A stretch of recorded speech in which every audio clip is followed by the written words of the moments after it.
oh, it's not just about grinding. It's about experiencing life. It's about absorbing art, absorbing information, and putting yourself in an environment where it can flourish Yep. and grow and seed ideas into your mind. So that was where I think I, for the first time ever, got rid of my you know, stiff upbringing, sort of corporate understanding of success, and then shifted to artistic understanding of success. And I guess shifted to the artistic understanding of completion.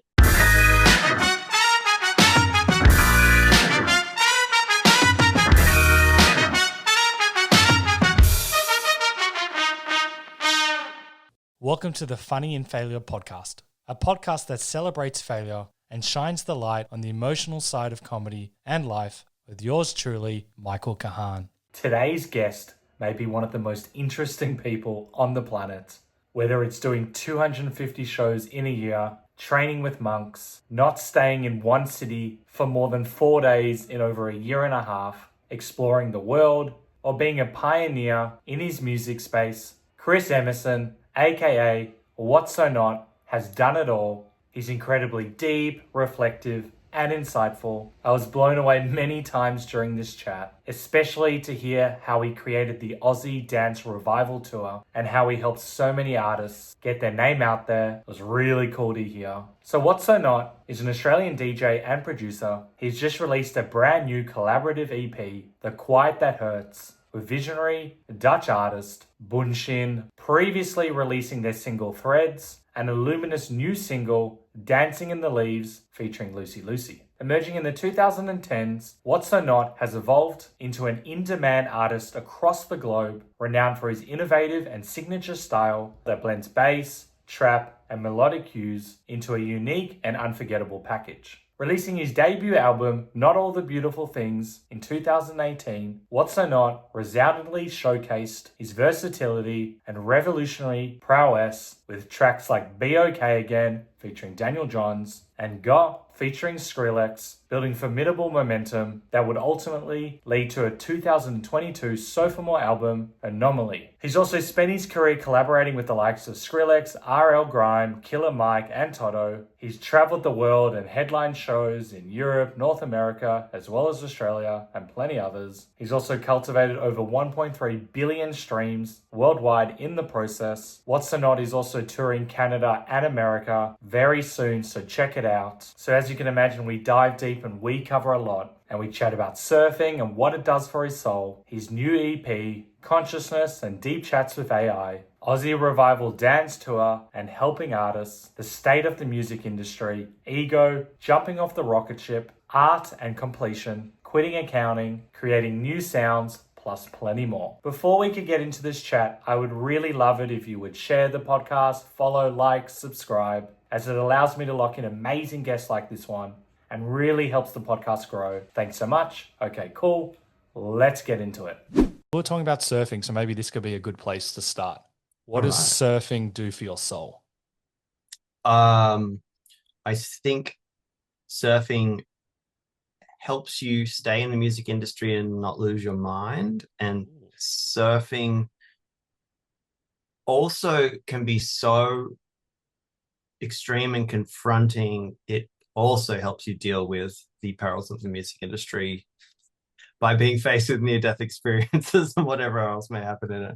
Is that because, you can deal with something like that? And you do like more extreme surfing as well. This is not just like inverted commas normal surfing, which I wish I could do. Is it more like you can deal with something like that so the music industry isn't as tough? Yeah, absolutely. I surfed like pretty much all my life, and then probably just before COVID, I went to Hawaii with my family because I would not see them much at all when I'm touring. I'd have 250 shows a year or something, and that was like normal.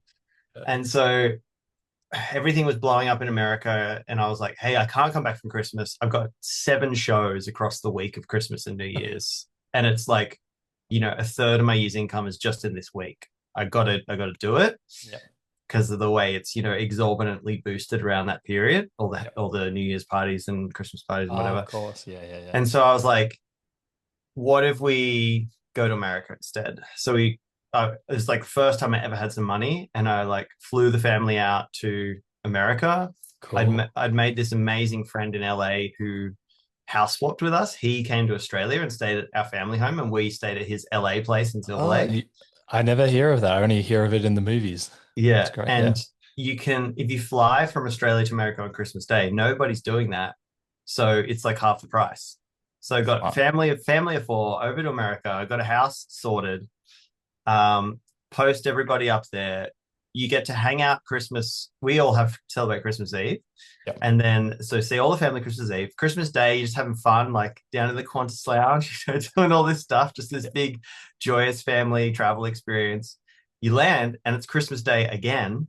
So you get two Christmases. True. Good. Yeah. Yeah. And then we just tap straight into this house, like have a nice time. But where it all ended up, we went to Hawaii for part of that trip. And we went to Pipeline. And Pipeline is like notoriously one of the most dangerous ways in the world, one of the most serious spots in the world. And my body was just so worn out from touring. Just sitting upright, sleeping upright, um, half, trying to sit in the studio every day you can, get all the work you can in, crouched in the little economy seats, like grinding away on your laptop with your shoulders like Oh, this. you do Like, it on the plane as well. oh, dude, I never stop. Oh, Never wow. stop. Yeah. Yeah, it's like a 100 hour a week job, you know? That's crazy. Yeah. Like legitimately, if you want to do well in the industry, that's how you do it. And I couldn't go out. I like couldn't bring myself psychologically to go out there, and I could just feel that my body was not ready. And I was like, how did I get to a point in my life where practically I was getting paid to go to this place I dreamed of surfing my entire life? And I'm like, oh, my body's not good enough to like withstand what it's going to be like out there. And I promised myself to never again let that happen and always be ready, always be on game, ready for action. Doesn't matter if you're tired, doesn't matter. Like you got to be ready, you got to be fit, you got to be strong, you got to have your head in the game. Wow. Okay, I've got so many questions on that. When you mean always be ready, was this just from touring so much, traveling, that you just felt like, was it more a mental thing or a physical thing or an accumulation of like a big year? Yeah, it's both. It's really both. Like I think you can't be mentally ready if you're not physically ready. Yep, definitely. Yeah. And And and one can wane. Well, like if I have really intense periods of work, I know my body is waning, it's suffering, it's like not getting the intense exercise and whatever I need, but like I have to flip that. If I go a week and a half hardcore, like, 15 hours in the studio every single day and just don't do enough with my body outside of that, the ideas stop. I get lackluster. I get, it just starts to come to a gradual halt. I think that's such an important point. I'll circle back to the surfing as well. But you Mhm. need, like a lot of people, and I do this as well. And I've been told by like family and friends over the years, you're not working hard enough, you're not studying hard enough. But, especially in creativity, going outside, going for a walk, doing something is so crucial. I do screenwriting. And if I am just writing the entire time and never go out, my ideas are pretty boring. I'm slower. I don't quite do 15 hours. I admire you, but I need that. I get my best ideas sometimes just from going for the walk. I just did that before and I got like some skit ideas that I want to do. And I was like, I don't want to go for a walk. And I did it. So I think that's so important. Often we've Yeah. got this weird relationship with quality versus quantity. And obviously, as you said, you needed, your numbers 100 hours a week, which is crazy. But obviously, Yeah. you still got that understanding that you need some balance outside of whatever the hours are. That Yeah. can It's be like hard. if you don't experience life, how can you express it? Yeah. But I feel like for you, given how much you've toured, you can just stay in hotels, do nothing, perform, tour, live a very insular life. But no, but from what I've read about you and heard about you, that is like the opposite of who you are. Yes, you work extremely hard, but you actually want to like hear and learn about the culture, go and do stuff. You also do exercise on tour, which is very rare. Where did that come from? Was that just like a natural curiosity and desire to be, the best version of yourself, or however you want to say it? I think the first few weeks, like I'd barely left the country, and then it was the lawyers were like, you've got to go to America tomorrow if you want the visa to work the way you want it and you want to do this tour. And so like I went to America with 1 day's notice and then didn't live anywhere for 8 years. Oh, I don't know. It was 8 years. That Yeah, it's is 8 years. wow. Yeah. And what was that 8 years just very freeing because are you always on the move or was like LA a base? Like what happens in those 8 years? The first year and a half of that, I wasn't in a city for more than 4 days for a year and a half. That's crazy. Yeah.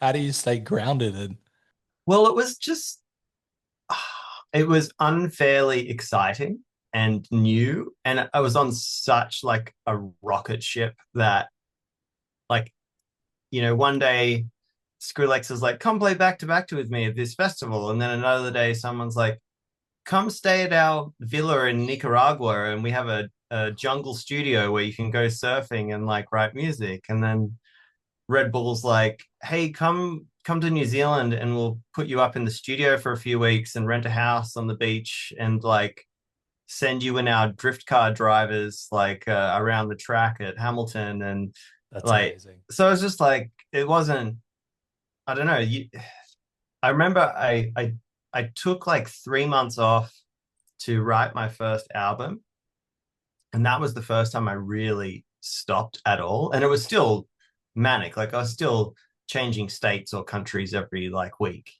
but I was not doing shows so it wasn't like really weird hours and Yeah. um all the intensity that comes along with like a demanding schedule. It was really at my own choice. But I remember actually Nicaragua, which is where I almost bought my first house and sort of settled in.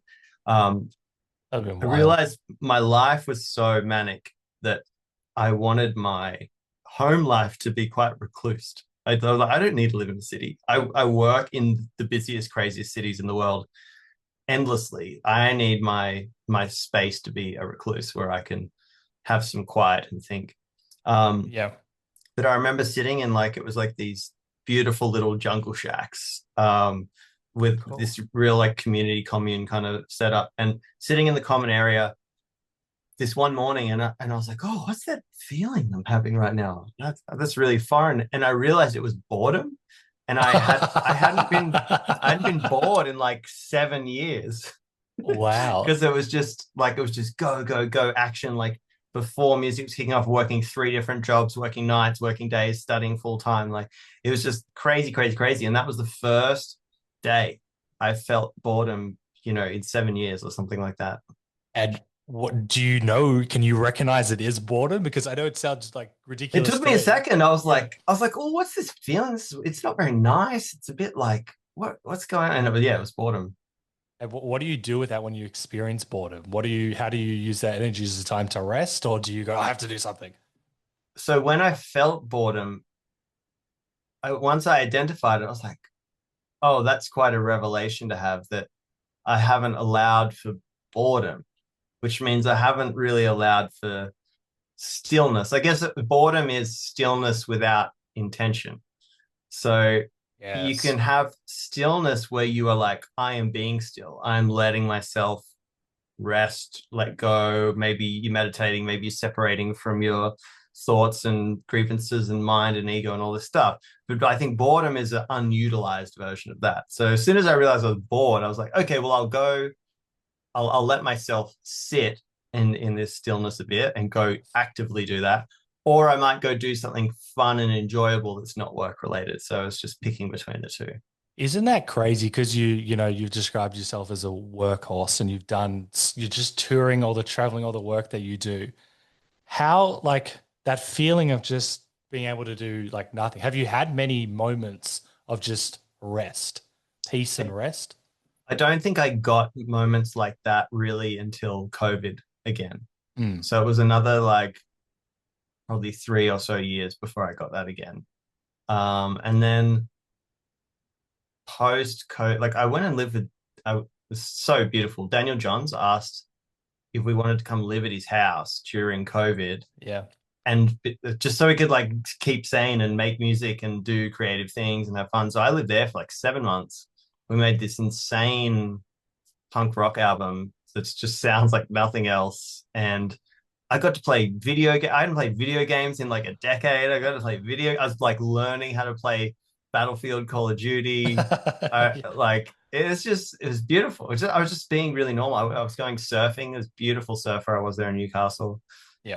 Um, yeah, it was like I know I feel bad because everybody was having different kinds of experiences through COVID. Some were Yeah. really hard. Some were like working out their life passion. You know, it was good and bad.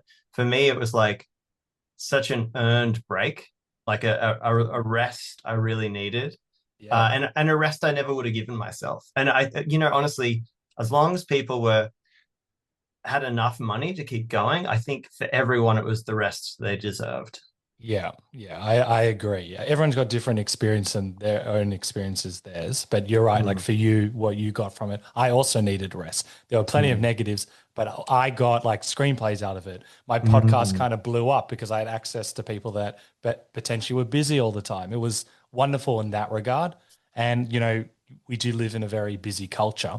How has the relationship now changed with just rest and breaks? Did that kind of give you like what's the word? What, the freedom to say, you know what, I'm going to play video games this hour, or did you go back? Um, I went back, You're human. but Yeah. by the nature of post-COVID world, it's just like the music industry is probably down to 30% of what it was, I would describe across the board. Whoa. Yeah, Still, wow. it's still just like there's a couple of key figures doing great. Like I was speaking, I won't say what big act just for privacy reasons, but I was speaking with the person who designed the entire show for like one of the biggest pop acts in the world just a couple of days ago.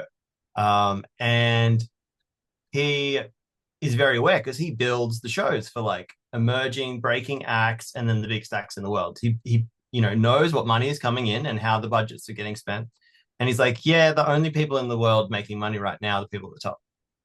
He's like, Oh, everybody else is spending to look exciting and be exciting and execute their art, but they're spending what they're making. wow. What's the solution there? What can people do? Because that's kind of terrifying. It is. Yeah. So production costs are up 30%. Alcohol sales are down 50%. Um, Fees are like definitely down, at least in certain instances. Like nightclubs don't make money, like really, because alcohol's down. So then they can't pay the talent anywhere near what they used to because they're like, we just don't, we've lost 50% of our income from where we made all the money, which was alcohol sales. It's not ticket sales, it's alcohol sales. I didn't realize that. Yeah. So like venues are struggling to stay afloat. So then, and they're like, we don't have the fees we had pre-COVID because we don't, we've lost probably 60-70% of our revenue. Is that why I've got so many questions on that? Because that's, just even thinking about alcohol sales, how that's so crucial. Is that why you did what's it called, the Aussie Dance Revival Tour? Was that part of the reason to help artists there? Yeah. I mean, the biggest reason I did that is because they decimated our nightlife scene with overregulation so that they could build high rises. So they did that in Sydney. Yeah. Sydney was the anchor city for all of touring in Australia. It was usually where people got the biggest fee. So, and it's a $2,000 flight to get over here. So you couldn't break a new act. It's too much of a gamble. You've lost the main play, the main source of income, and it's still, two and a half to fly anyone out here from Europe or America. Um, Crazy.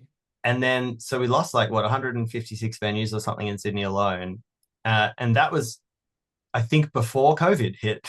That's what we lost, right? Yeah. So yeah, so my thing was no, there's no community. No one else has broken overseas since me, Chet Faker, Alice in Wonderland, like all that crowd.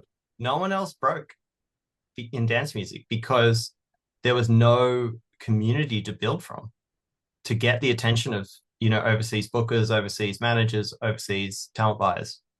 Mhm. Um, and yeah, so that's why I did it. I was like, there's all these incredible acts who are the skill level that I was at when I broke, who are the incredible groundbreaking ideas. Like I think of this one act, like Jack Blom's a really good example from Brisbane. He has like 2,000 followers. He's got Scream from Scream and Banger playing his records. He's got the noisy guys playing his records, like one of the most iconic drum bass acts, all doing their own multi-genre stuff now. He's got EPROM playing his records. And then he's just got 2,000 followers. People don't even know what country he's from. Like, he doesn't really get many gigs yet. He's working on it. He's trying to, but like, that's why I did it. Because there's people like that everywhere.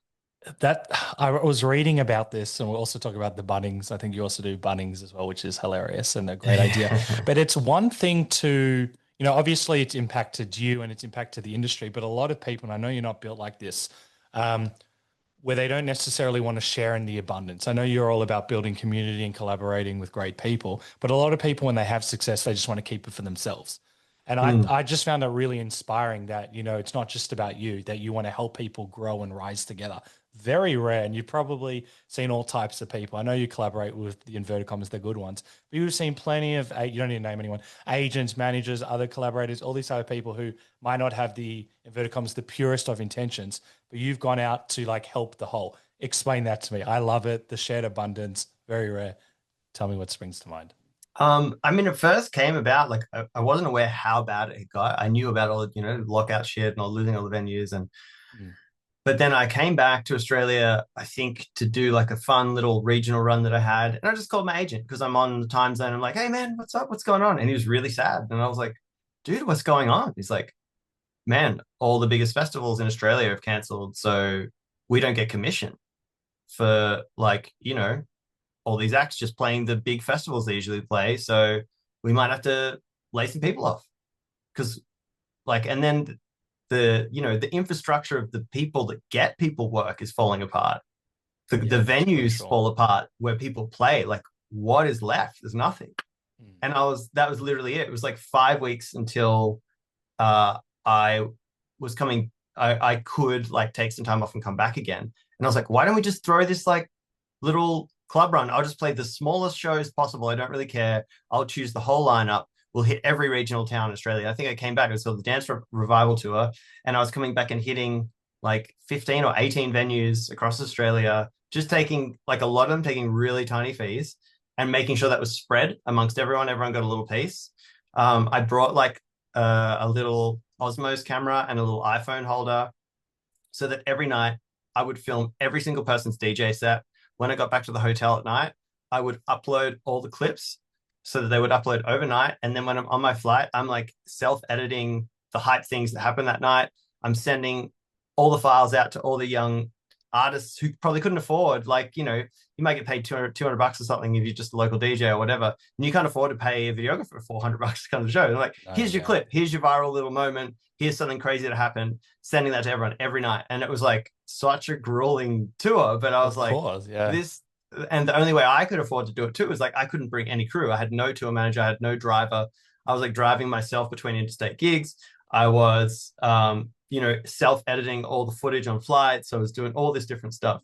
I don't know how you did that. Also, just not only doing the tour and getting everyone, meeting the people, but the editing. People don't understand how grueling and painful editing can be. It's just become something where you've learned to love it because it's kind of essential. That's like one of the greatest skills now in 2025. It is, isn't it? Yeah.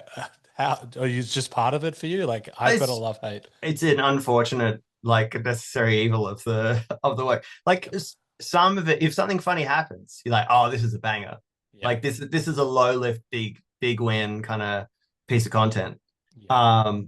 But I just looked at the flights I'm getting to the next show is my short in Australia, short hour and a half window or whatever to put together the social content. That's my time limit. I've got 1 hour, I've got 1.5 hours on my phone on CapCut, put this together, sync the music in, get it done. As soon as I land, uploaded, bang, advertising for the show I'm about to do, advertising for next week's shows, etc. Okay, I admire you. But you're just talking about like how you've traveled and lived life. I admire that, but the way that you can edit is crazy. I love you for that. And I've also heard people talk about, they've mentioned this on the podcast, that when they're on planes, they feel like there's a slight elevation of their brain. I'm not explaining it very well. But that happens as well. There's a psychological phenomenon where you watch a movie and you're more likely to cry, which absolutely happens to me. I get way more emotive on planes. I guess I don't know if I'm really thinking about that, but I have written a lot of songs on planes and I guess editing. But editing, I don't know, editing for social media It's a different It's side. a dark field. It's not a light field. Okay, we're gonna come back to. I mean, from the writing, like I've written, I rarely do it. I'm lazy, but after hearing people like you, I'm talking about like writing, whether it's a song or lyrics or stuff like that, or if you're playing around with music. I've heard people, especially comedians, say like they just feel like they can get their ideas a bit better, if that makes sense, being on planes. They explain something about the elevation or the Yeah. oxygen levels or something like that that I don't I guess as understand. well, it's actually quite loud on planes. Like you almost have to yell to hear people.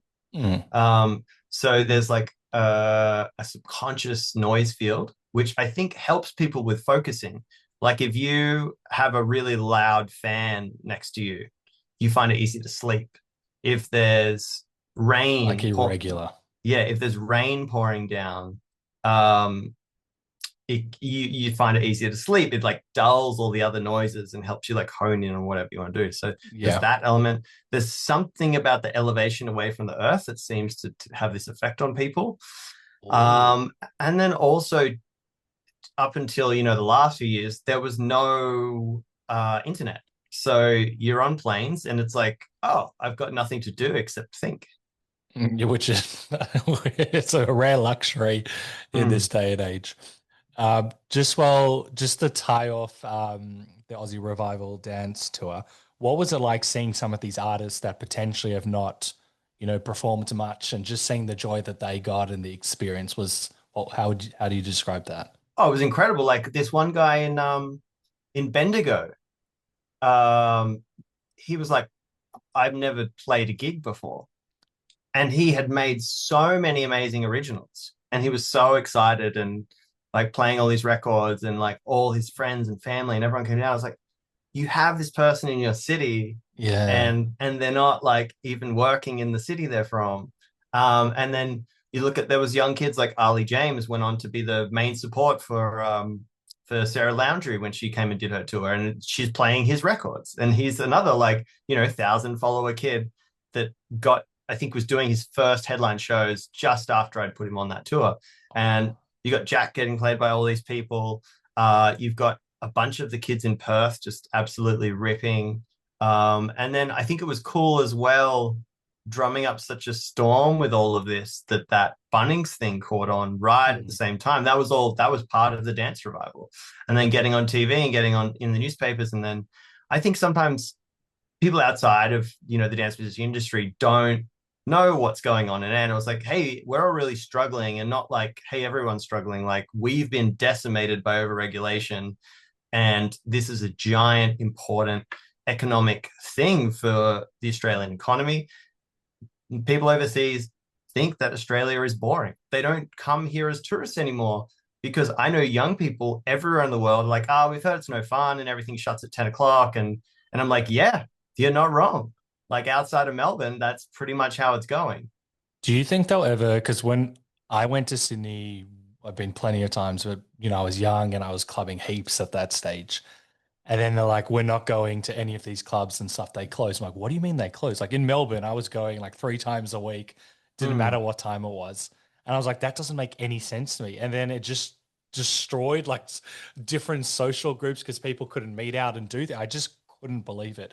And we won't get into politics, but with government regulation, once they normally have regulation, they don't pull back. Is there like a bunch of artists like pressuring the politicians or policymakers? And do you think it will change? Yeah, I think the best thing that came from it, and some of the smartest minds in music that have sort of almost coached me on how, like, politics is evil, right? But they've coached me like, if you want to get something good done, this is how you need to think about it. It's not like these guys are right and these guys are wrong. With politics, it's like you need to say what your industry needs and wants, whether that's, hey, give us a break, or it's, hey, we want funds, or it's, hey, um, we could see this being a giant investment that's going to be profitable. And this is the turnaround for the government. This is what the government will get out of it. This is the tourism it'll bring. This is the money it brings in. You have to have those conversations with all the different parties, whether you like their policies or not, and then have them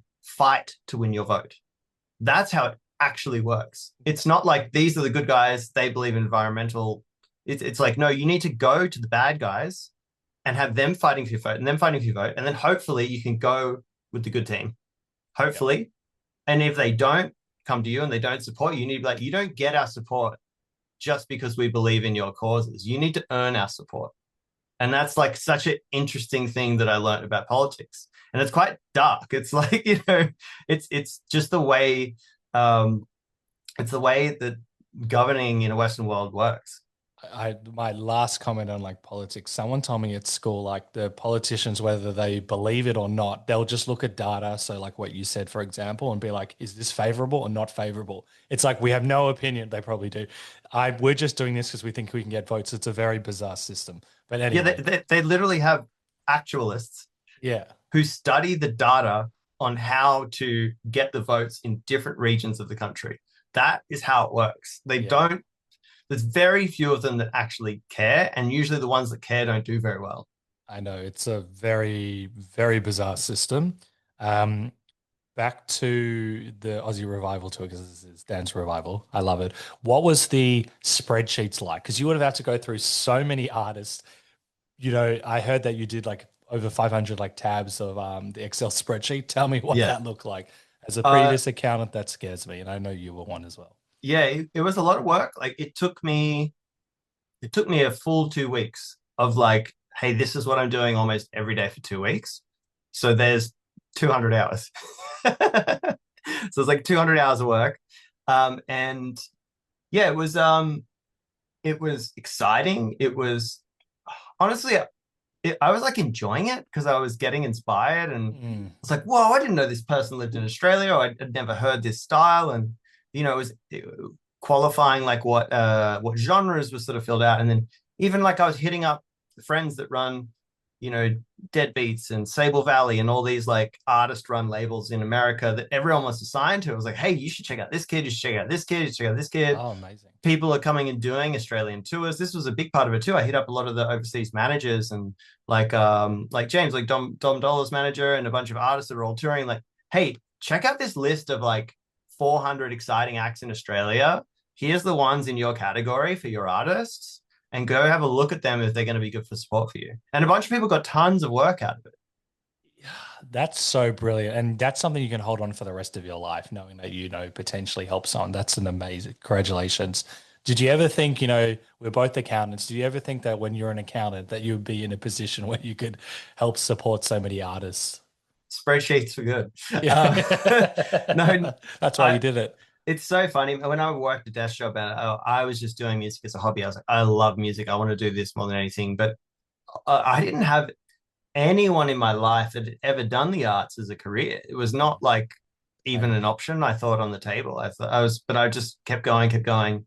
And I went to South America when I was like, I think 22 or 23, and just hit this like pinnacle point in my life when I was over there of like, the world I grew up in and the small bubble I existed in, I realized was a small bubble. And before then, I never had. I thought that was the world. No, I went to South America. I was like, oh, the world is massive. Yeah. And like, nobody knows anything about where I came from. Nobody knows anything about like what I think is normal. And everyone thinks so many other things are normal here. Everyone's into so many different things. And that was when I was like, I'm going to go back, quit my job, and never do a normal job again. I love that. That is it. I had something similar. It's like a midlife crisis, but like a quarter life crisis, which is quite common and it's I like that brilliant. phrase. That's a good one. Called a life Yeah. crisis. Yeah, I had one. A lot of my friends had it. I think it's so important. And you mentioned, and I actually have a quote of you.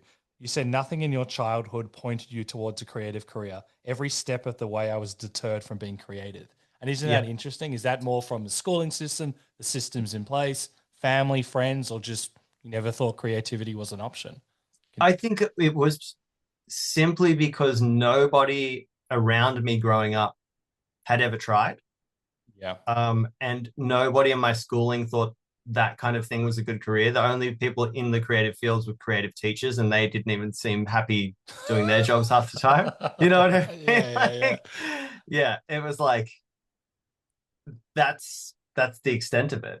So it was a purely an environmental um, situation that Yeah. was hindering me. And then the second I started going out to nightclubs and meeting people that live for this, that were doing this, I was like, oh wow, this is a thing. And even if it's just a thing for kids, for teenagers, for young adults, I was like, wow, this is fun. This is fulfilling. And I knew straight away, I was like, this is the first thing I've ever done where I'm very aware I'm much better at it than a lot of things around me in my environment. It clicks with me more than anything has ever clicked with me. And that was both with DJing and both with music production. A friend that, like, I was talking about this in another interview just recently because I'd forgotten about it, but we just used to go clubbing till the lights would come on at 6 a.m. because we just love music. Yeah. And we would do that every weekend, like 2 or 3 nights a week. And then there was this one other guy who we met from like totally different area of Sydney who was just there dancing with us till, the lights come on. And then we just started like talking. It was like, oh, hey, dude, how are you? Like, what's going on? And so that guy was this guy named Sasha, who is now like Golden Features manager, Kelly Holiday's manager. Then he was just another guy dancing. After we were all doing that, for a few months, one day he goes, yo, Emo, which was my nickname back then. He's like, so I got you a gig. And I'm like, what do you mean? He's like, yeah, I'm promoted now at Candy's apartment. I got you a gig. And I'm like, I don't DJ, man. Like I've been messing around with like some little virtual DJ tools and like whatever. But I don't know how to like actually use decks. And he's like, well, you better learn. Gigs in 3 weeks. See you there. That crazy. And so what was that 3 weeks like? Just It was manic. Like I had one friend that owned some decks just to muck around with and like a shitty little $200 mixer. And so I'm just around at his house every day when he's at work and I'm not. I'm like jumping in his window, grabbing the decks, borrowing them, taking it back to my house. That's so cute. Yeah. Yeah. Because he was like a friend I used to like, he lived down the street from me. And that was how I'd like, there's no phones back in the day, like knock on his window kind of like, like throw yo, a rock are you there? Like, yeah, let's go do some dumb shit, and we played this little gig in the back room at Candy's apartment that Sasha booked, and it was a massive hit. And we were like, oh shit, we should do this. We're like, it was me and 2 friends that did it. We got a residency very quickly, and then we got moved to the main room very quickly. And then when we got to the main room, we started really flourishing. That's rare. You can do yeah. Yeah. And that was when I started to see, I was like, oh, I think we have a pretty good idea about this. And then the next forte into it, Hayden James was like part of this duo that was the main residents at that club. Yep. And Hayden was one of the few people that knew how to produce. And then Hayden was like, hey, why don't you come around to my house one day and I'll teach you how to produce. Wow. So I've been playing around with Fruity Loops, playing around with Ableton, playing around with like, I don't know, just making some shitty little things. And then he showed me a few things. And then I went home and I think it was within the next month, I did my first bootleg. And then from clubbing again, one of the guys, if you remember the chart aggregator, which was called Hype Machine, Hypem. Do you remember Hype Machine? Yeah. So for anyone that wasn't part of the blog world, which was a very exciting time where pirated music seemed to be the most important thing in the world. Yeah. Hype Machine was like the Billboard charts of illegally edited music and bootlegs and mashups and new original music as well. But a lot of it was like, oh, here's this sick new edit from somewhere in the world. The first bootleg I ever did went to #1 on that. I literally went to bed. There was a friend I met through clubbing who's like, oh, I run a blog that is allowed to sort of feature in that Hype Machine. So he wrote about the song, posted it. A few other blogs picked it up as well because they thought it was interesting. And then I woke up and it was #1. Isn't that crazy, that feeling? Yeah. It was why it was just like, I was like, I thought that this was the way I should go with my life. And all these marker points kept being like, yes, this is the way to go. This is the way to go. Keep going, keep going, keep going. The stars aligned. Yeah. Was that following your intuition, the play fun? You mentioned fun. There's no such concept at school. Going back to what you said before, we had teachers and, you're going to be a lawyer, a doctor, or an accountant. I picked accounting. No one ever came at these, you get your parents' day at school, whatever it's called, to tell you about the jobs. No one ever spoke about a creative field. Was this just like you've discovered the most basic concept, which no one on the planet, or at least anyone I know follows, is fun, and you're like, I'm just going to chase this. This is like my higher calling. What was that? I think just a few of those marker points, and I knew in my heart, I was like, I love this. Like I've never loved something before. I'm drawn to this like I've never been drawn to something before.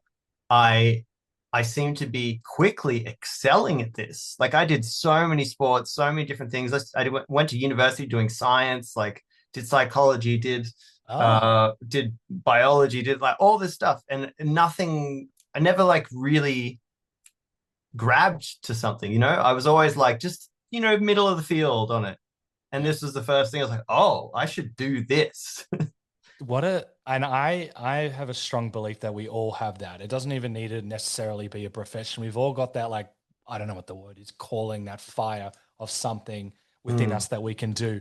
And whether it's society, family, friends, environment, like you can have a lot of people being like, no, no, don't do that. That's not a real job. Or no, no, no, that's what inverted commas schmucks or whatever you want to call it. Just do your thing. And I'd been deterred and I've seen other people deterred. And it's like, it's shame because, some of, it could be like someone I know does pottery and that brings her a lot of purpose. And I think that's amazing. It's not a full-time job, but it's something that brings her a lot of joy. But we just don't talk about this. So when you do it, like spark something, you can have fun, you can play. It's so important to our mm. mental well-being.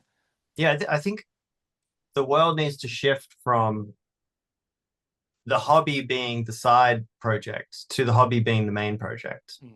I'd love that for everyone. Yeah, I think everyone would love that. You actually mentioned, and I've been thinking about this for a while, when Mm, you decided to make that shift, and we'll talk about the hustle and what was involved from going accounting into music. You said there was like a shift in your brain that you found and you activated it. Can you tell mm. me about that? I've been thinking about that for a while, if you It was, remember. is this a quote that I wrote somewhere or? I think you said it maybe in a podcast or you Mm. wrote about it. What it might be talking about is the first day I ever, well, the day before the first day I ever wrote a full song, I was hanging out with this person and they were like, oh, we should come to my house, come like just hang out. And I was like, no, I got to go make music, right? I was Mm. like, no, like I've got stuff I got to do. No, they're like, no, just come hang out, just come hang out. We went and she was just like playing a bunch of music. She played piano and sang, and like we're just sort of like chilling in an environment that was filled with art, that was filled with creativity and ideas and conversation. And then the next day, front to back, I wrote my first full song in one sitting. Wow. And it was like this switch went off where I was like, oh, it's not just about grinding, it's about experiencing life.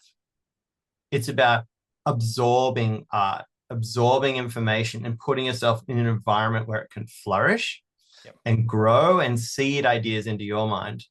So that was where I think for the first time ever, got rid of my like, you know, stiff upbringing, sort of corporate understanding of success, and then shifted to artistic understanding of success. And I guess shifted to the artistic understanding of completion.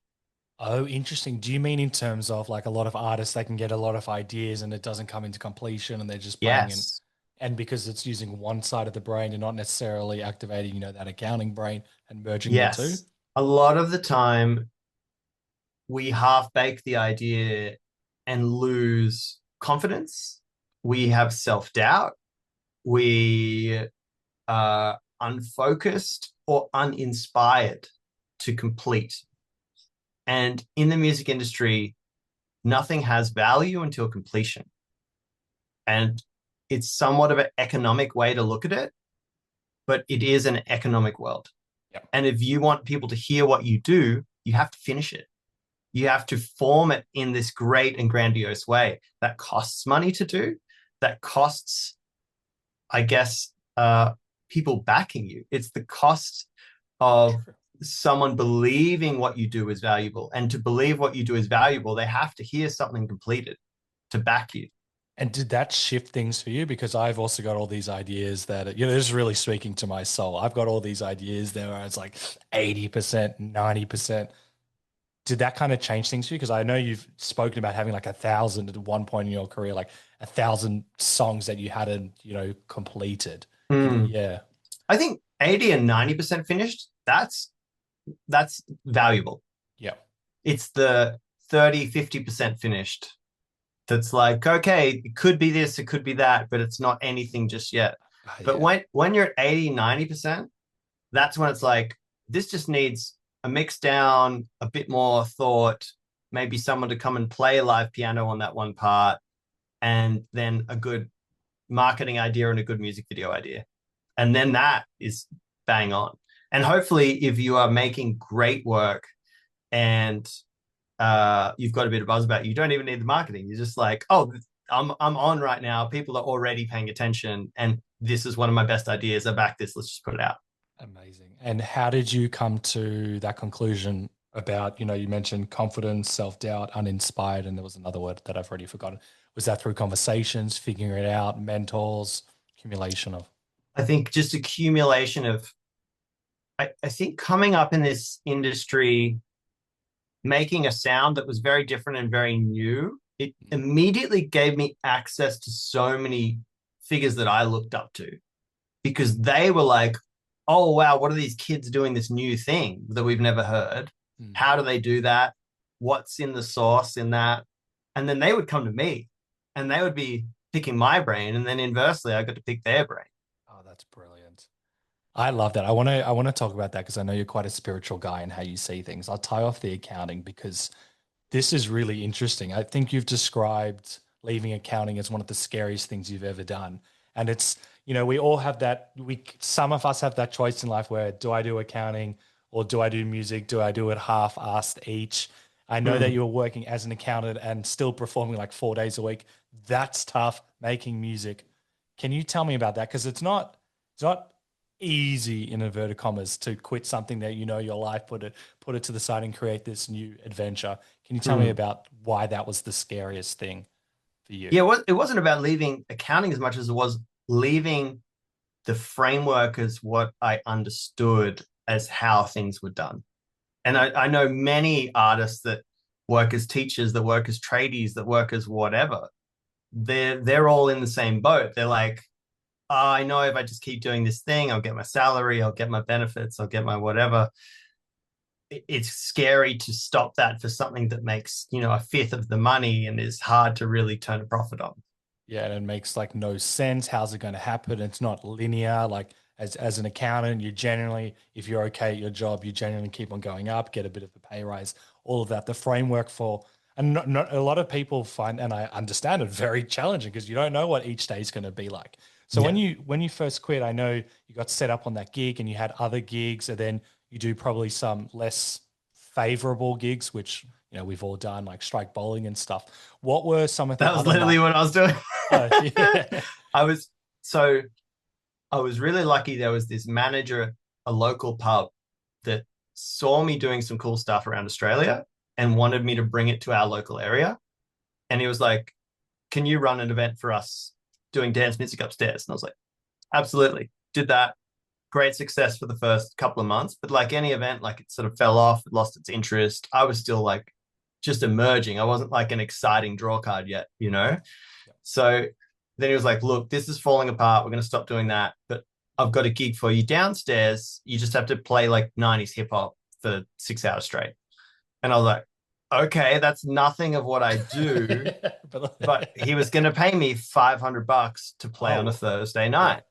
So it was, almost $100 an hour or so. And I was like, that's more than I'm making doing my accounting job. And I can do this in one night. And I'm going to be exhausted. It's like, DJing for 5 or 6 hours to a demanding crowd in a genre you don't typically play is pretty hard. Yeah. But also just, being on your feet for that long. So did you Yeah. get toilet breaks? Like, what do you, No, it was how do you do that for 5 hours? That's great. And you're probably drinking as well and doing. yeah, well, I would drive. I would drive so that I could get more sleep. I could get home quicker and get to sleep because it Yep. was like, a half hour, 40-minute bus ride or it was a drive.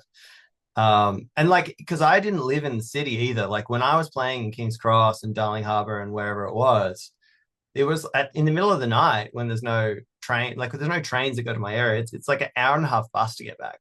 So that was always taken into account. Like if am I going to drive and just get this done? Am I going to really get into it and have a good night and go catch up with people and drink and whatever? but then I'm gonna not get to bed till like 7, 8 a.m. the next morning. I don't know how do you look back at this now? Because it's obviously been a while since you've been like that. Yeah, Are you like proud of yourself to see all the hustle and all the things that you've done? Does it feel like a different version of you? it was a good, harsh training ground. Like if you didn't survive there, how are you going to survive the rest of it? Yeah. Can you? And I think it's a training ground that people don't have to go through. And I've heard that from a lot of managers and label people that people pop off now so quickly, they don't have the journey that's going to give them the tools to survive once they get somewhere. Yeah. And you're really, and I'm sure you're conscious about this, but because you're always evolving and expanding on your music, which is also quite rare for a lot of musicians. Sometimes they found their sound and you've got a unique sound, stay on that sound, but you're always trying in different new things. To me, that's the longevity of it. Is that Yeah. something that you are very focused on, or are you more just inspired by what can I create next? How can I expand on this? And in turn, you're also expanding and growing as well. I think with travel, because I tour still around the world, like every year, without a doubt, like, at least 80 shows, So, sometimes 250 shows every year. yeah. I think did you do 300 in 1 year? The most I think I did was like 250, but there was Oh, okay. probably after parties I'm not even counting because we'd usually go to a show and then just be like, what club's open? Go play an after party. Nice. Um, but from all that travel and like making so many amazing culturally relevant friends in all these different regions, they would invite me to things. Be like, come check this thing out. This is really cool. We like this here. And they sort of give me an in into the inner cool thing going on in each region. And when I talk about this like common thread, when I would see this common thread where, oh, these kids in Bilbao in the north of Spain are taking me to this cool after party and they play this music, and then I'm hearing the same thing in Korea, and then I'm hearing the same thing in Portland in America, and then I'm hearing the same thing in like Perth.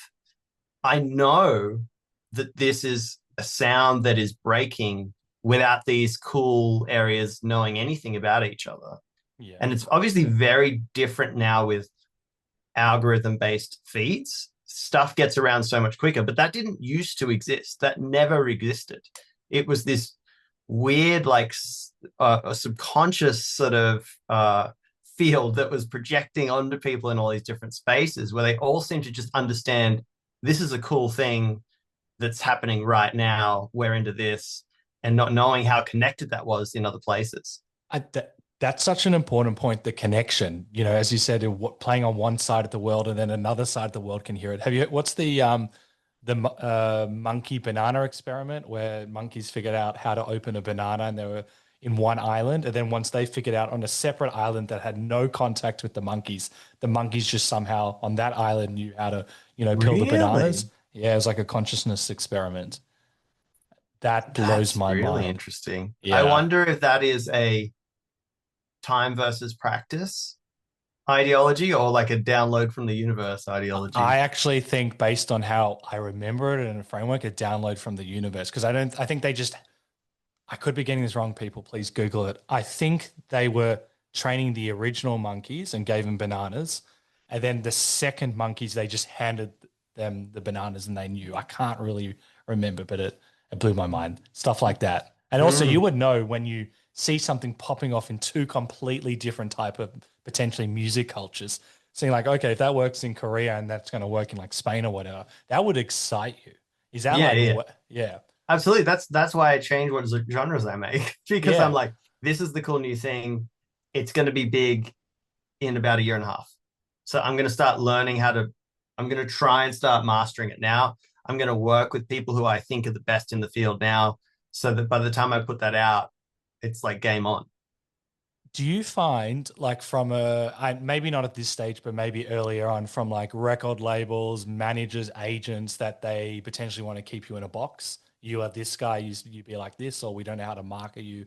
I've heard a lot of artists be like when they're evolving and changing, they have these like tough conversations. They're like, no, go to that area. Be like, no, I'm now in this area. I'm also in that area, but I'm in this area. Have you had that, or you just collaborate with great people? I think because I would never sign to a major, I never had to deal with that, and because I was signed to indies and got success creating a new sound that hadn't really existed amongst a few small, peer groups. Yeah. That people trusted where I would go. Nice. And I still, to this day, like a lot of big artist friends will still like come to me like, what are you playing right now? What do you think's cool? Like they still come to me, which is great. That's great. Yeah. And it's like, it won't always give you the most commercial success, but it will give you the most fulfilling ride. And I think that's far more important. And something, I know you can't talk about this for various reasons. We're just going to talk about you. And I found this really interesting from the courage and creative side. I had a writing partner. It just didn't work out. We had amazing time, weren't on Mm. the same page. You don't need to say anything. Don't want to get you in trouble because of the NDAs. But when the decision to go a separate way, there was an allowance for just this creative freedom and mental clarity. And you've kind of described with previous encounters that you're on this big rocket ship that you're going towards success. And I Mm. think the quote was, I probably have a more successful career, but a way shitter life.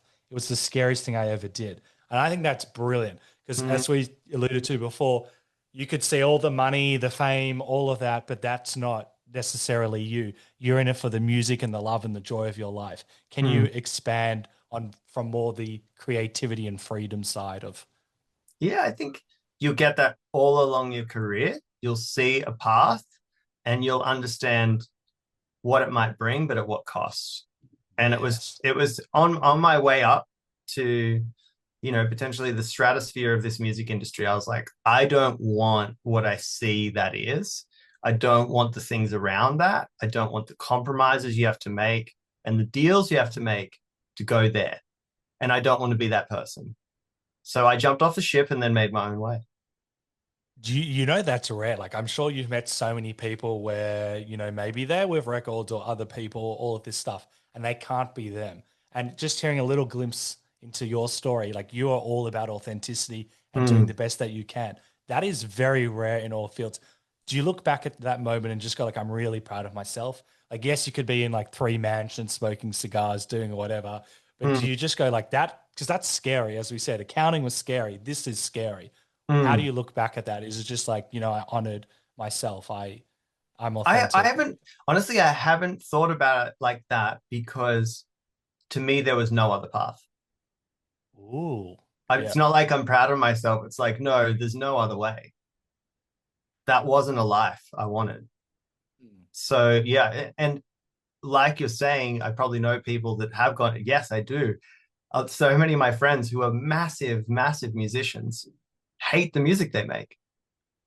Is that because they're like stuck in their lane? They They're feel have to. stuck in their lane. They get to the point where they get like ghost producers just to make it for them because they don't even want to deal with it, and they just That's like that's what happens. And they kind of like they become passionate about something else because they're like, I don't actually like it's a brand now, that's what it becomes.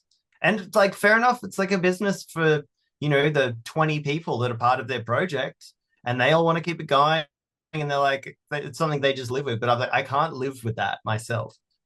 I couldn't be doing this art form and compromise the art itself. I love that. Do you think there's ever a reality where you would have stayed as an accountant or similar philosophy that just wasn't? Absolutely, because if I didn't take the first step, I wouldn't have had the courage to take any of the other steps. If I didn't break the matrix then, I wouldn't know you could break it. True. And I think your brother's also in music as well. What did your family and friends think when you left? Because I'm sure you would have had all the time. They had, like my parents have been like, "You sure you want to?" Just super supportive, but they just don't get it. So did you have all of that, and then did that make you stronger, or did you doubt at the start? I have two funny stories, both about my parents. So my mum, oh, I'll go my dad one first because my dad one happened earlier. Yep. I worked at the same company my dad worked at. I didn't work with him, but I would like see him at lunch or like for a coffee sometimes. And sometimes we'd like ride home together on the bus or whatever. That's cute. And so I got a little bit of time, a bit more time with my dad than with my mum while that was all happening. And there was a point, maybe 4 years in, where he was doing my tax return for my music business. And he was like, hey, mate, like, just want to have this conversation with you. Like, you're really giving it a go. can see how hard you're working, but it's not really doing it for you. Do you really think there's a future in it? Like, do you think it's about time you call it? And that wasn't a hurtful statement. I actually said to him, no, don't worry, I'll show you. Yeah. I'll show you that I know what I'm doing. And I knew then I was on the cusp. I knew then stuff's about to go. It was like right as maybe like that first Banshee remix came out, and maybe the Get Free remix of Major Lazer was bubbling. And I was like, I'm only making a few $100 a gig now, but I know that doubles, triples, whatever across the next 6 months if this keeps moving the way it's going. And then suddenly it's from, a musician losing money for the first 5 years to the first year I might actually make some money, profit. So that was the switching point where like I got challenged and I was like, no, I back this. And It's then also there a was, dad that loves you as well. It's not being like, you can't do yeah, this. Is yeah. he said it with love and with a delicate approach. And I responded with assertion that I knew exactly what I was doing. Yeah. Yeah. And then my mom's one is funny. And mom was, I guess, not spending as much time with me as my dad, and was far more against my chosen path because of that. Um, and it wasn't until a little bit later she came home one day and was like, Chris, I was just in the car and the radio was on, and there was this song that came on, and I was like, what is this god awful thing? I've heard this 100 times. What is this song on the radio? And then she goes, is that song you've been playing on loop downstairs for the last few months? Are you on the radio? And I was like, yeah, mom, I'm on the radio all the time. And she's just like, oh. And that was her moment where she Uh, clicked and started understanding what was going on. and what was that moment like? Was that like an awesome feeling to see like your mum got it, like this, the switch had been flicked? I guess the feeling then was like, yeah, come on, keep up. Like you've just been sending me fucking hate mail, and now you're finally like, oh, like, Yeah. classic. My mom is a very different person now. Like, I think, but back then she was very stiff. Like, my whole family was just very stiff, very rigid, very like, you go to college, you get a job, that's it. What are you doing? But my mom got so far down the line, with her own things going on in her life, seeing me kind of break the system in our family unit and then have success with it, that she actually a few years later apologized how she raised me, which Whoa. is just so massive for someone in her age demographic and upbringing, and culturally the difference of our generations to get so far with it that's where she went to. Okay. We'll have to talk about that another time, but congratulations to her, because that's doing internal work and realizing what has worked, what hasn't worked, looking within her own self. Not many people do that, even in our age bracket, but Yeah. especially a mother or a father or whatever. Good. I'm glad that you had that moment. And also going back to like this knowing that you have, I think you sent out demos to record labels, and one record Yeah. label said your music will never work in clubs. What was that moment like? Was it like, fuck you, or I'll show you, or was it hurtful? It was so funny because at that point, yeah, one of the labels specifically, it was kind of a narky response. Like, I sent them out to all of them. And then one of them in particular was like, we would never sign this because it'll never work in a nightclub. So unnecessary as And then well. and then I was like, what the fuck are you talking about? I play nightclubs 3 nights a week, every week. I know what they play in nightclubs. I know what goes off. I Mm. know like what is emerging and what isn't. What are you talking about? And so for me, it was a bit like you have no fucking idea. You probably won't have a job in 5 years. Do you use that as like a badge of honor? Some people, and I don't recommend this, they keep these emails and have it on their like wall. Not for me, but do you have these moments like, I'll show you, or I showed you, or I know just like my manager has some really funny ones like that, of like really absurd things that have happened, and he like frames it and puts it on the wall. do you ever like email them, but like you're sending a record label at that time, sorry, you're sending out your music out, most people probably aren't responding to you. And then if you get a response, you're probably so excited, like, really, that's your response? Could have just ignored me. You didn't need to give me that type of feedback. Like, that's so Yeah. unnecessary as well. It's not Yeah. even helpful. Even if inverted commas your music was bad, at Yeah. least could give some feedback. Like, do you think I know we'll never know. That person was trying to be a dick, or they're just like, fuck you, don't even contact me again. Yeah. Um, yeah, there might have just been like in a different adjacent field of dance music and just adamant about their field, and adamant about they liked things the way they were and they couldn't see it changing. Very well said. And you alluded to at the very start of the chat about how like surfing has helped you with, some of the chaos in the industry. Are there Hmm. other elements that we haven't spoken about that, might spring to mind? If you remember what we were saying at the start, more around just it can be crazy. Or was it just more the nature of what the work that you need to put in, the people you meet, the touring, all of that? It's everything. Like it's a very unfair industry, unjust, underpaid. Like I have friends who are in like Silicon Valley with really really big important jobs, right? And it's funny, we joke about how if I make a song that affects 150 million people around the world, they listen to it. It's an important identity to them. Um, they turn to it at certain times in their life. It's the soundtrack to certain important moments of their life. And if I made an app or if I made like some sort of utility, not even an app itself, just a utility that like works within an app that 150 million people used, I would probably have $150 million. Yeah, I understand. Yeah. But instead, I maybe got like 50 grand. Yeah, what did like the Spotify's like 0.007 or So you something. you look at like what what do we do that affects so many people culturally, emotionally, like provides them fulfillment versus the same thing providing some sort of utility or service. If I just applied these ideas and like this innovation Hmm. in sound instead in tech, the payoff is, X to 700,000%. That's so crazy. Yeah. Wow.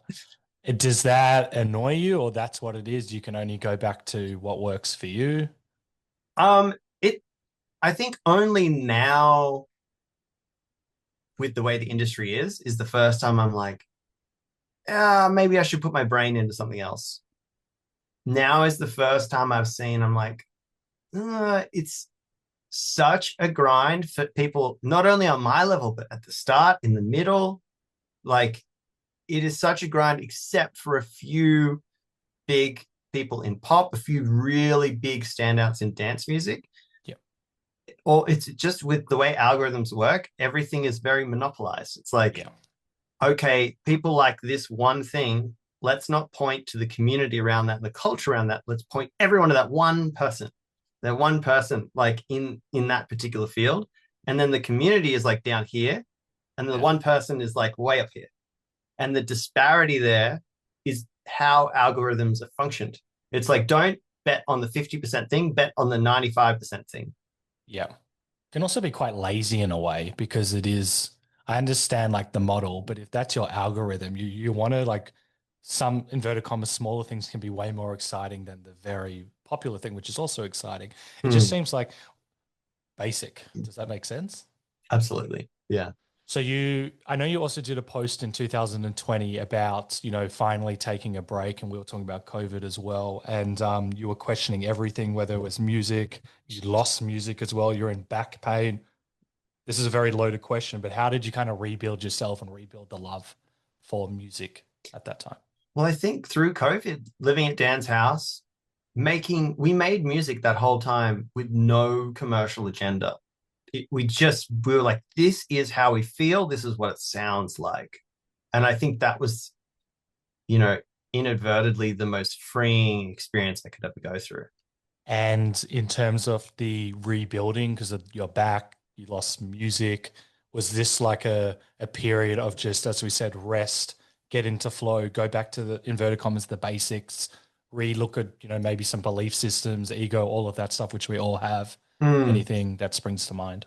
I was really lucky. I think I'd faced and done all the ego stuff before that break, like really gone to the end of where you can go to I don't know how much I can talk about it, but a lot of people do their like trip to Peru and do the Yeah, ayahuasca. yeah, yeah.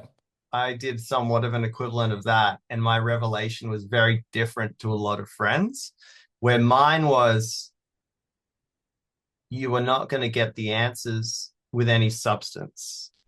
The answers are within us at all times, and they are here in this reality. And we need to bring them forward and bring them into this reality. Okay, you're speaking my language. I've also not on the substance train. I've always got through my meditations, like what you said. I've been meditating for at least 10 years, or maybe nine, Mm, maybe 11, who cares? And it's always been, it's in within you. And like, no, I need someone to heal me. Someone else can help me. Someone else can tell me the answers. It's been a big journey on that. Can you expand on that, especially from the ego side? Because that would be yeah. quite, yeah. So I think people are seduced into seeking the answers from a higher power rather than knowing that you are the answer. Yeah. And it becomes this I'm going to live this unfulfilling life, this unfulfilling job, and save up to go do this experience to give me the answers. And it's like, no, you need to live the answers. And then the experiences every day are the beautiful thing. Keep going. This is like poet. This is like poetry to me. This is. um, what else was there in Well, I know this? you've had, just while you're thinking, like Yeah. near-death experiences with music as well. You've had dreams about music, and then like 4 or 5 years later, you'll be, jamming, and then it comes through. Like I remember that stream of consciousness. With screenwriting, I've meditated, and then I just get this stream, or you call it downloads, stream of consciousness, write it down, and now I've written a movie. Just crazy things that I thought was absolute shit. And I just didn't, I was like, this doesn't make any sense. You have a few of Mm, those. I know you've had many of those where it just changes everything. You mentioned the Matrix, all of that. So anything mm. spring to mind? Yeah, I think so. Two things like I would describe substances as a theme park. Ooh. So yeah, it's exciting. There's roller coasters, there's all these rides, but there's rules, there's gates, there's security, and they're rides. They're not free form. You can't just go anywhere. It's like you're on a roller coaster. You're on a track, a pre-designed track. You're only being shown what you're shown. You're only experiencing what you can experience in that one place. Yeah. And people are seduced into thinking that that is the end, that is the answer, that is the everything. It's like, no, I sitting meditating have seen more than I've seen here. And I know this is a theme park. I know I'm being tricked into thinking this is all that there is, but it is just this fast paced, manic roller coaster of a ride rather than a ride where I steer, a ride where I choose the direction and where I can pinpoint something and then head towards it and focus on it. And it's the same with creativity and ideas. I think it's all the same place. The whole EP that I'm doing right now, The Quiet That Hurts, Yeah, I it's love it, by the lit way. the title, The Quiet That Hurts, is about sitting in silence, is about confronting the silence and not distracting, not no substances, no uh, abusive like iPhones and scrolling and filling your life with noise and uh, filling your life with social events and all these things instead of just sitting there by yourself and seeing what's going on. Brilliant. That's going to be in the episode notes below as well. Is that yeah, is that where the inspiration came from? Because I listened to that song and I was like, okay, this man's tapped into something. Can you give me more insight? So, like I was saying, the industry right now is very tough. It's tough for people on so many levels. There was a mass exodus of kind of facilitators during COVID. So, like agents, managers, marketers, whatever it may be. And we're all sort of running on skeleton crews everything's down and we're all just trying to like make sure all our buddies are okay. Because I can tell you, man, every week some legacy act is calling me like, what do I do? How do I think about this? How do I adapt? Do you know any good managers? Do you know any good agents? Like, it's wild to me what's happening in this industry. And through that, I went to China and I was staying in these Shaolin temples and training Kung Fu with these Shaolin monks. That's so cool. And it really was just what I needed right at the right time. It really physically rattled me. It psychologically had me step out of a lot of habitual behaviors. Like, I see myself as someone very, very capable, very efficient, very creative, very emotive. But I caught myself when I was there. I caught myself, I'm not being my best self. I'm not being my best form. I have sat on where I've been in the past, diminished a little bit, and not noticed myself slipping.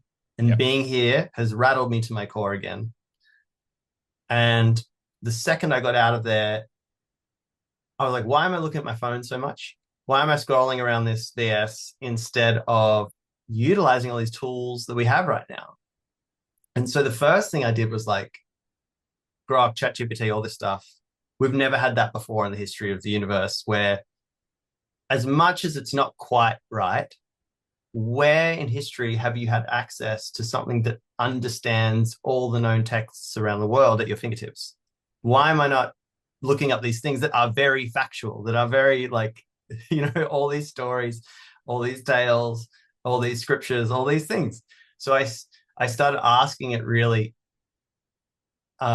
really complicated questions like, what do you see the difference between humans and AI? What are your desires as an AI? What are your flaws? Trying to use it to build upon itself. And where it came to was, one of the things it said is it's like, I have data points of human emotion, but I don't experience it. I never experienced anything. So I can only understand it from an observer, not from the person within it. Yeah. And from there, we got into this really interesting debate of how people think versus how AI thinks. And one of the breaking points I found was, it described how people think. And then I was like, I don't think like that. I think like this. And how I think is in patterns and understanding. So some people apparently think in words, but I think in understandings. So someone presents an idea or a concept, and then in my mind, possible simulations of that rolling out, how it would be, what it would look like, sort of fold on top of itself until I have somewhat of an idea of which way I would go. And it's very quick. It's very like immediate. Yeah. I think it happens with music as well. Maybe it happens from being a music creator. That is the process of like, someone describes a story and suddenly you hear a melody, you see the texture, you feel the chord, all of this stuff just like folds into an idea and then rationalizes into our reality as like, what would that sound like? And if you played that, how would that make people feel? So you're like converting emotion into sound, all these kinds of things. And basically I went down this long 90-page wormhole. Oh, yeah. Okay. Yeah. Down Nice. this trajectory. And I got to the meaning of life and the source of all creativity. And take it for what you will. To me, I was like, this is true to what I believe. And this is a great way for me to think about the world and think about life, to have a great life. So at the very least, I'm going to do it for that reason. Brilliant. What did AI think the meaning of life was? So once I confronted its flaws and then filled the gap as a human person, knowing the things that it cannot know, I started building and building and building far beyond what it regularly can reach to. Yes. And then where we got to was, the meaning of life is to bring ideas into this reality from the universe. And I'm like, great. that's like a great thing to do. And whether that is the true meaning of life or not, that's a great life to have, is to be doing that. And where it also got to was this idea of the void or nothingness and sitting in nothingness. So, the way I describe meditation is, for me at least, that often I tell this to people who don't meditate, who are trying to do it, and this helps them sort of break into the field. And I sit there, I've already described how many fucking things go on in my life, how many things I've got in my mind at all times, how many roles I take on, how many hours I do. So I sit there and there's like just so much shit going on. Oh, I got to worry about that. I forgot about that. I got to do that. And I find sitting is a good way to like get a good list of things you might have like let slip your mind. Yeah. But what I also find happens is you run out of things to worry about. It does just go back to the start. There is a limit. There's a limit to it. And it comes back to the start. You're like, and then the second I see it go back to the start, I'm like, no, that goes to the side. I've already thought about that. I wrote it down. Like, maybe I didn't even need to write it down, but sometimes if it's actually an important thing, I write it down physically. I'm like, no, back to start. Heard that. That's done. That's done. And basically what I'm doing is my thought cycle, my worries, my concerns, my anxieties, whatever, I just let it float over here. And then you suddenly have this realization that you are separate to those thoughts and those things and those worries. You are your own thing, and your mind and the way your mind works, you push it over to the side. And that is, I think, how at least I separate my soul from my awoken body, my reality body. And then I go off into whatever magical place I want to go on adventure and all this stuff. And that moment of separation is the void, is the nothingness. And you think about like the Big Bang Theory and all this stuff, and it's like nothingness, it's the pregnant nothing. It is the negative space that needs to exist for uncorrupted anything to appear. That's a big word, uncorrupted. That's a conversation that we could talk about for a while. I don't even know what to add to that, because I always bring up meditation. It's something that I love to inspire people to do. Over 300 podcasts, you've just done a much better job of accumulation. The void and nothingness, and you said uncorrupted. So to me, what I'm hearing is you're allowing in for, some people call it love, flow, energy, whatever you want to call it. And getting to that space can be very hard. And you mentioned doing ego work before, because we can corrupt information in our own way. Many questions. What brought you to meditation? I think really, really important yet seemingly random people in my life. Across the journey, there was always some person that seemed to be like, hey, put the phone down. Hey, think about things like this. Yep. Hey, let's go just be in the moment. There was always someone there as a beautiful, important voice sort of kicking in that, hey, no matter success, no matter perils, no matter what, like, just go and sit. I always call them, not from a religious sense, like guardian angels, people who can just say like one sentence and it can transform your life. And, we play that role for a lot of people as well. And I'm very interested, this could be probably topic for another time, but ego side. And it's I can't just say, what have you done in your ego? Because that's a life thing. But it sounds like, going to China, doing something like that is crazy. I'm very inspired by that. You mentioned you've done other, substances perhaps. What was that moment where you kind of had a bit more of an understanding about ego, where things kind of changed for you? Was it through an experience like that, or was it life experience accumulation of? I feel like there was a moment with you where things kind of changed. Yeah, I think I've been lucky, and I think a lot of people I've known this whole time, like from before there was anything going on in my life to now, they're like, "Oh, you're still the same person." Yeah, and I think at the core, I'm still just the same person, which is great.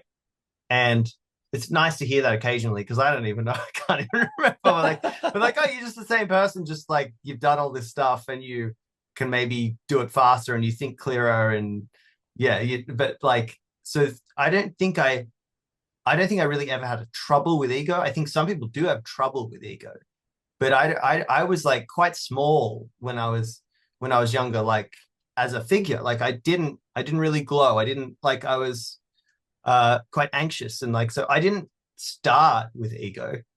And then I could have grabbed onto ego probably through this whole journey. Mm. But instead, I was like, how small can I get? How small can I be? Yeah. Instead of how big can I be? And I realized the biggest you can be is by being the smallest, by being nothing, by diminishing yourself to exist in the void as nothingness, as the absence of any corruption, allowing for anything to come forth. How have you done a lot of like, have you had a lot of like guides and people help you with meditation? Because that's a very advanced, I met a lot of like gurus over the years. Really? Yeah, yeah, yeah. And I've been meditating, and it's not like every day you're like flying through like ayahuasca jungles and different rainbow colors, but it sounds like you can get into that state, tap in pretty quickly. Yeah, Yeah. yeah.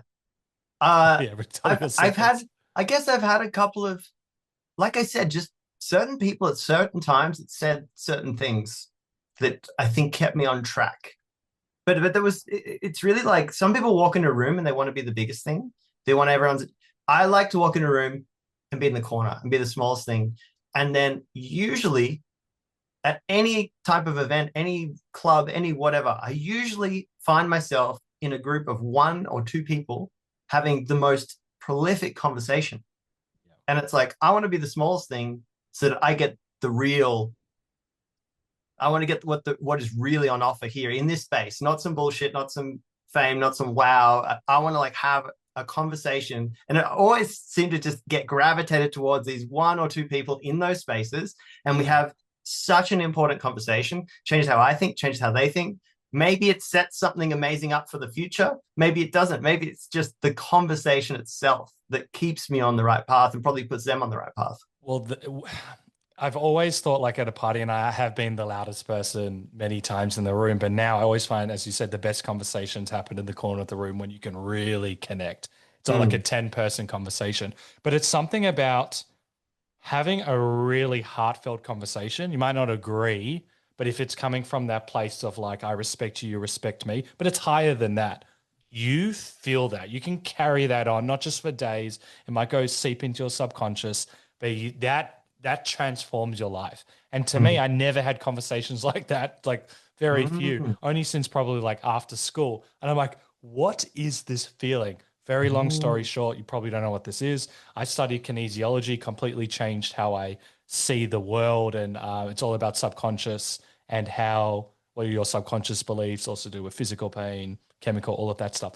And just, I did accounting. Everyone there was like roughly me in a sense. Everyone's my age, you know what, and all similar like group think in a sense. And that's not a go at anyone because we're all doing accounting. When I did kinesiology, everyone was a much older lady. And to hear like from different points of view was just like so mind blowing, but also hearing subconscious like patterns and beliefs.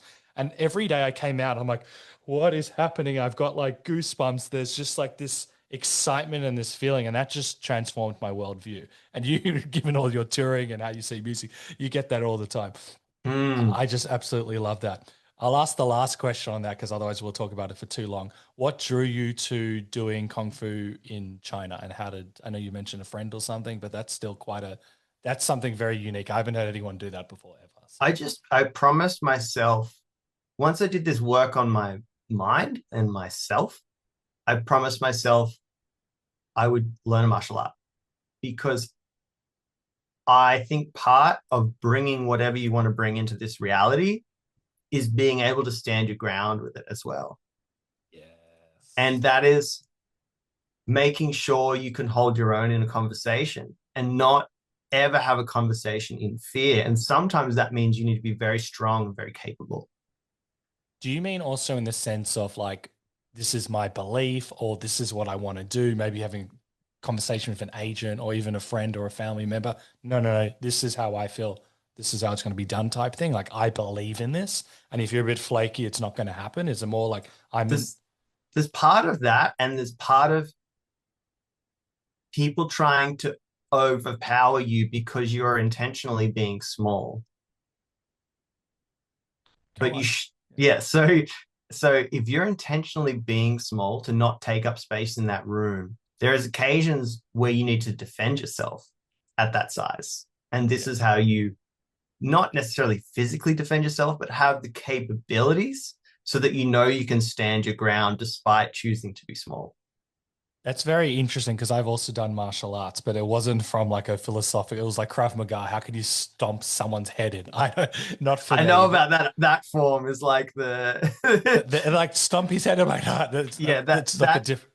that form of it is like what's the easiest way to actually hurt somebody. It's not like It's not yeah, like it's I. not a friendly one. No, no, no. If I was to do one, it'd be more from the philosophical side as well. Mm, Not that I play basketball twice a week. There's almost little fights with other people. mm, Knowing that I can protect myself is why I've walked away from every single potential fight. I've never yeah. gotten into a single fight and I won't. It's just like, okay, like you can say whatever, like it does not bother me. I know I'm not the biggest or the strongest, but I at least know I've got that capability.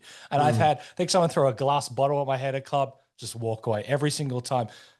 But also you can't find that person because it was a club. But anyway, it's just that like quiet knowing it builds, not even from a fighting perspective, like this self-assurance and knowing, and also a mm. clarity of mind. Have you noticed that as well? Yeah, definitely. I mean, like Kung Fu was morning Tai Chi, sit, think, run, and then, iron skin training, getting beaten with bamboo sticks, Oh my God. I didn't and then realize like weapons training. Yeah, it was like full on. It was really you're full like on. Batman, you know? That's like, Well, I didn't do enough of it to be Batman, but there was a lot of people that were like, they were there for 6 months, they were there for a year, they were staying on as a teacher and all these things.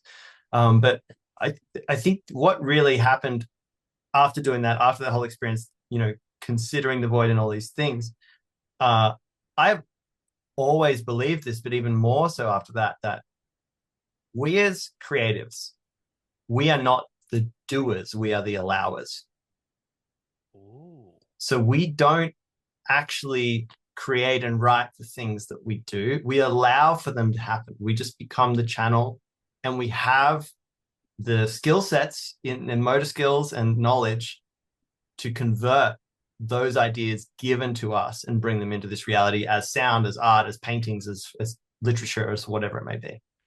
Have you read Is It Big Magic, where they talk about the ideas of how ideas are given to you? You're not necessarily your idea. So, you're talking about ego. It's not like, look what I did. It's like you were kind of that's given it, or you were a Mm, channel or a vessel. I And have not read that one, but I I do think it's believe quite that good. as well. Oh, that was very interesting. It changed a bit of my perspective. I don't think I've ever been, look what I've done, look what I've created. But it was like, this is like pretty cool. Like ideas can kind of be given to you. I'm going to say this really poorly. I think when the plane was first introduced, the Americans and the French, they both got it within like 2 weeks, similar to like the banana experiment, how Mm, ideas were given. Or some people, they had the idea, never utilized it, and then the idea goes to someone else, and then they use it and they become rich and famous. Obviously, we're not talking about it from the rich and famous side, but they utilize the idea, seeing the idea, writing it down. I've had dream journals, as lame as that sounds, and that's given me great insight into. I should probably still do that actually, and that gives you mm. great insight. I don't know if you've ever done it. I feel like that'd be very interesting for someone like I you. feel like we're fishermen. Yes, There's a lot of yes, skill. There's a yeah. lot of skill involved in understanding how to capture it, how to put yourself in the right place at the right time, and all of that comes to like the mind, the body, the skill sets that you have. Like you don't want to be in that beautiful flow state trying to action something that's being sent to you, and you're like, I don't know how to make that sound that I'm hearing. You need to know. You need to have that in your repertoire ready to go. Otherwise, you're going to break the stillness. As in like building the skill set so you're able to then receive. So it's not like just someone like me Yes. can create the music because I don't have the skills or the talent at this. Yes. Interesting.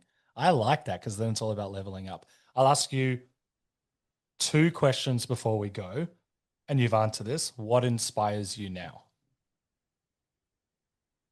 Um, I think what inspires me now is the never-ending pursuit. And how has your definition of success changed from when you first started out? My definition of success when I first started out was to play the local Thursday night pub. Oh, wow. So once I did that, nothing else really mattered. Oh, so you achieved it. So everything's just like an added bonus. Everything's bonus round now. Oh, that's brilliant. That is such a good place to wrap up before we go. We're going to have to do part 10s. Before we go, how can people follow you, keep up to date with you, check out your new EP and all of that jazz? Oh, that's amazing. Yeah, the new EP was literally about soundscaping, entering this void I've been talking about. Literally, like Threads, one of the records is what would it sound like to be break through that barrier of resistance, which is our reality, our everyday, our worries, our concerns, break through that barrier, enter the negative space, go beyond that, explore the universe, and then suck back into reality. So yeah, it's quite a beautiful journey, that whole EP. And that's how we designed sounds, was imagining this journey. And that's going to be out everywhere 3rd of December. And you can follow me everywhere just at What's So Not, pretty much. We'll put that all in the episode notes. The song that I heard that was given to me, that was really cool. Have you considered doing movies? Because these could be like some great sound, or some of the music done could be. Yeah, I have thought a lot about that. It's quite a funny space to break into. It's a lot of the people that do it don't like outsiders. Yeah. But and then it's a diminishing industry. Unfortunately So for me. yeah, Hollywood is at breaking point, I think. So we'll Yeah. see how, but it's, that's a decentralization of cinema, because for a long time they controlled everything and they did it the way they wanted to do it. And then now it's very DIY. Yeah. And now you can do things with the click of a button that used to take 30 people and, $20 million. A whole team, I know. It will lead to great arts as well. Yeah, awesome. I'm going to put all of that in the episode notes. Thank you so much. You're a very inspiring, uplifting, and tapped in human, and I really appreciate it. Amazing. Thanks so much, Michael. Legend, mate. I love how Chris talks about living life. Yes, he probably works harder than anyone on the planet, but he still prioritizes life itself. He speaks about how you can't truly create if you're not living, experiencing the beauty life has to offer, the highs, the lows, and everything in between. It is through allowing life to happen for us where the magic unfolds, and from that place, we're able to create something truly meaningful. A powerful takeaway is the importance of getting out, going on adventures, and experiencing life, because ultimately, that's where our deepest fulfillment and inspiration comes from. I also love how What's So Not reframes artistic success. Rather than something linear or absolute, artistic success is measured by the quality of the creative process and the artist's personal fulfillment. That perspective matters because life is layered, expansive, and full of different viewpoints, all of which can profoundly shape how we understand success, goals, and the journey itself. So I'll leave you with this epic quote. Define success on your own terms, achieve it by your own rules, and build a life you're proud to live. Anne Sweeney. Thank you for listening to the Funny and Failure podcast, exploring the deeper side of comedy and life.